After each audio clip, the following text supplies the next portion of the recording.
La brillante trayectoria académica y creadora de Jorge Medina Vidal lo coloca en la categoría de maestro. Lo ha sido para varias generaciones, desde sus clases en los salones de la Facultad de Humanidades hasta el desarrollo en la intimidad de una escritura poética que ha merecido altos honores de la crítica. A mí me gusta siempre empezar por algún exabrupto.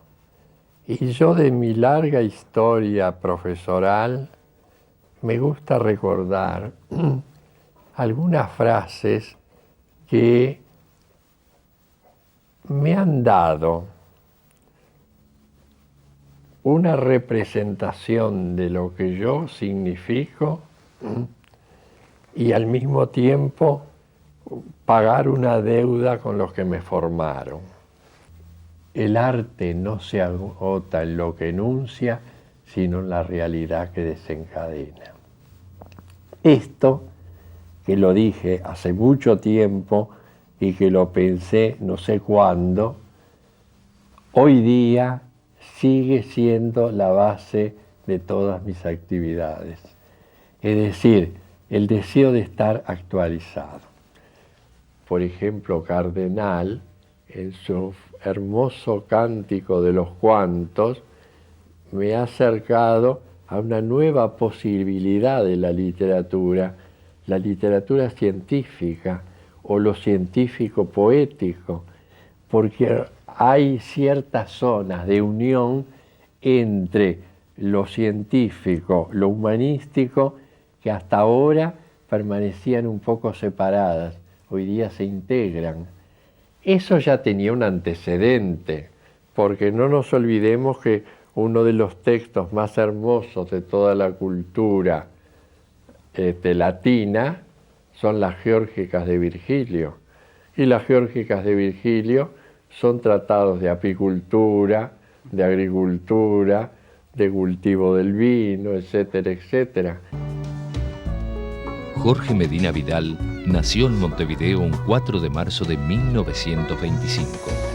Vivió su infancia entre las calles de la Aguada y la Comercial. La calle Marcelino Sosa.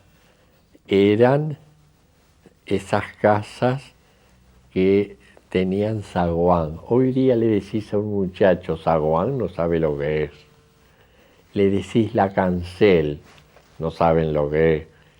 El vestíbulo. Arriba había una cosa de colores, todo bien. Y había una sala, etcétera, etcétera, todo lo tradicional, ordenadito, etcétera.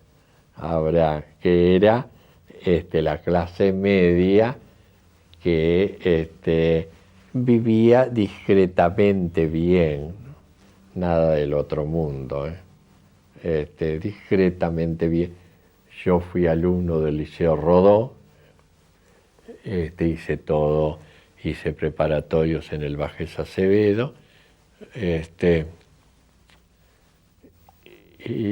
nunca fui a un colegio privado, era clase media para abajo. Ahora, discretamente bien, etc. Una familia con mucho libro, eso sí, entonces nos entreteníamos en todo eso. Ahora, y una vida normal, como diría Menéndez Pelayo de Calderón, una vida limpia y honestamente aburrida. Es eso.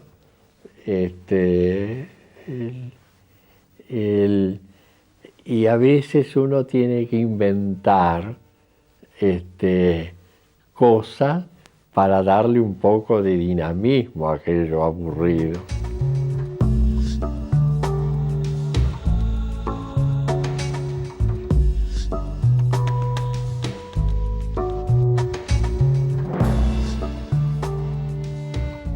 Recuerdo Amigos del Arte, que estaba presidido por Lía de Pena, estaba Juan Cunio, el pintor, estaba Testoni en la comisión directiva, yo era secretario y estaba Clara Silva también, y teníamos una unos locales hermosos, se hacían exposiciones, etcétera, etcétera.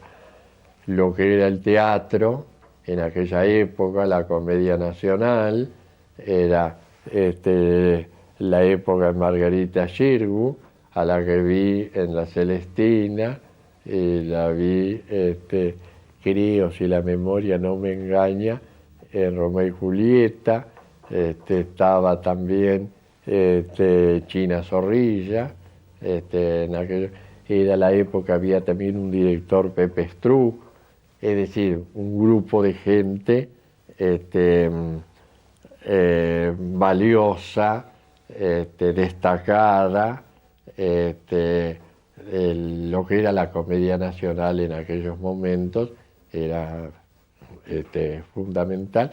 Y no solamente eso, sino que venían el Ballet Jos, Renata Sotelius, la Marcogua, es decir, todo lo que en teatro, en ópera, en música, llegaba al Río de la Plata, venía al Uruguay. Y nosotros disfrutábamos de representaciones de tragedias griegas, etcétera, etcétera. Había, y además, una vida, vamos a decir, de encuentro de gente amiga, entre otras cosas, recuerdo la época de Milla con su editorial, Américo Espósito en sus reuniones, ahí donde fue que conocí a Alfredo Zitarrosa. Es decir, era unos movimientos que tendría que dedicarle no minutos, sino horas para recordar todo el proceso del Uruguay previo por los años 50, 60. Las conferencias que uno daba. Yo me acuerdo que daba conferencias en la Casa de España, daba conferencias en el Instituto Goethe, daba conferencias en la Alianza Francesa, otra conferencia me acuerdo sobre Lord Byron en el Consejo Británico, todos fenómenos en una época casi, lamento no haber guardado todos los recortes de aquella época, porque uno vivía en la acción y no tenía tiempo ni mucho interés en guardar los laureles y todas esas cosas, que luego se formó una industria de todo eso.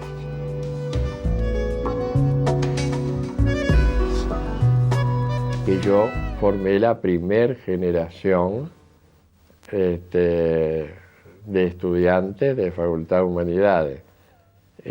Yo nunca me olvido que Facultad de Humanidades una vez por el diario llamó a inscripciones y eso funcionaba en el antiguo Ateneo de Montevideo. Y entonces yo llegué a las 9 de la mañana y nunca me olvido que la empleada me dijo: usted es el primero que se inscribe. A las 9 de la mañana, cuando se fundó, hace como 50 años más o por ahí, de esto. Y luego funcionamos en el Ateneo, después funcionamos en Abogacía y después funcionamos en varios lados y luego el traslado ahora a la antigua escuela italiana en la calle Uruguay. Yo terminé la facultad en el número preciso de años y mi título fue firmado por Bas Ferreira. Es decir, a la facultad le debo mucho. Ahora, no toda la facultad fue luz, porque también había partes oscuras, ya desde su comienzo, porque el brillo de Bas Ferreira luego fue opacado por algunas presencias o algunos ingresos, algunas personas. Como siempre, todo lo humano es una contradicción. ¿Estamos? Y donde pasaron mucha gente que en su momento tenían poder, pero no tenían autoridad. Y eso es un fenómeno que se mantiene absolutamente en todos los territorios. Esto aprovecho para recordarle el concepto de que el tú no existe. Existe nada más que el yo y el él.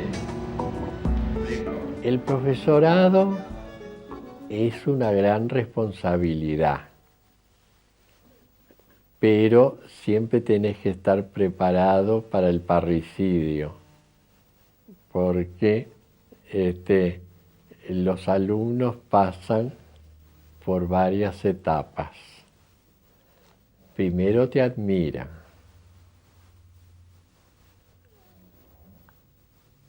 luego te juzgan, y luego cuando ellos quieren nacer te matan. Y entonces recién después te vuelven a recuperar. Pero el parricidio siempre sucede. Yo me doy cuenta a través de mi larga carrera cómo me han hecho parricidio y luego me han recuperado. No todos, pero algunos. El hábito de la lectura, orgullo de buena parte de la clase media montevideana de principios del siglo XX, lo llevó a descubrir los clásicos y los libros esenciales. Primero en la biblioteca familiar y luego guiado por los consejos de Juan Cuña. El gran poeta Juan Cuña, yo lo visitaba muy a menudo y él tenía una biblioteca deslumbrante y siempre me prestaba libros. Y yo entré en contacto, siendo un adolescente, yo te puedo decir, a los 16 años, 17 años, yo empecé leyendo primero grandes escritores universales y luego llegué a escritores hispanoamericanos o en lengua española. Ahora, el T.S. Eliot, el primero, que habló en el Uruguay sobre su existencia, la tierra baldía, puedo decir que fui yo. Te estoy hablando públicamente una conferencia que di en 1952, cuando acá no sabían absolutamente, algún exquisito lo conocería, pero masivamente nada. Ahora, después empecé a admirar a grandes poetas en lengua española, pero no los más conocidos. ¿Estamos? Por ejemplo, sentí el deslumbramiento de Jorge Guillén y el deslumbramiento de Vicente Alexandre. Y entonces empecé a rescatar los elementos valiosos de nuestra literatura hispanoamericana, pero después de haber leído El Mundo. Y entonces mi admiración por Julio Herrera, por María Eugenia y por Delmira, que forman la base fundamental, y después vinieron otros. Ahora, todo esto me da una visión un poco fermental, que siempre he querido cumplirla. Ahora, pero también uno tiene que pensar que a los tiempos de gran producción, de gran avance cultural, social, etcétera, vienen también momentos de caída y de desolación, porque después hubo una especie de catástrofe cultural cuyos coletazos todavía los seguimos resistiendo. La dictadura militar provocó, en palabras del profesor y poeta, Un desastre cultural. En su caso personal, la expulsión de la universidad y el exilio. Esa década, la de los años 70, la recuerda como de gran agitación social.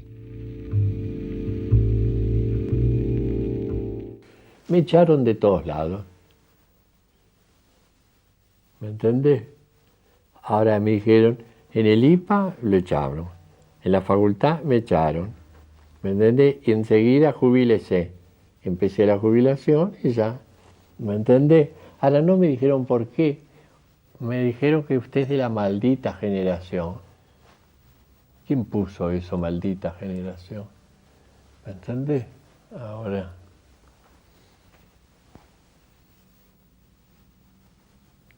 No quiero ser cruel. No lo digan porque les tengo miedo. Pero un coronel Soto me llamó cuando me iban a echar de la facultad. Y cuando salí, yo le dije a un amigo que estaba afuera, mirá, cuando vine no sabía qué hacer, o darle la mano o tirarle manís. Era un mono, era un gorila, era un pobre hombre. ¿Ves? La palabra dictadura no es mala en sí misma. Y yo, por ejemplo, les recuerdo a mis alumnos, todos nosotros, los mejores años de la vida los pasamos bajo una dictadura. Era la dictadura de papá y mamá, que cuando éramos niñitos, levantate que hay que ir a la escuela, lavate las orejas, lavate las manos. Era una dictadura, era la ley, tenés que hacer tal cosa, se acabó el juego, tenés que ir a clase, etc. Era una dictadura. ¿Me explico? Entonces quiere decir que la dictadura en sí misma no es terrorífica. Depende quién lo hace. ¿Me explico? Porque si ustedes entrevistan a cualquier persona, le pregunta, ¿cuáles son los años de tu infancia?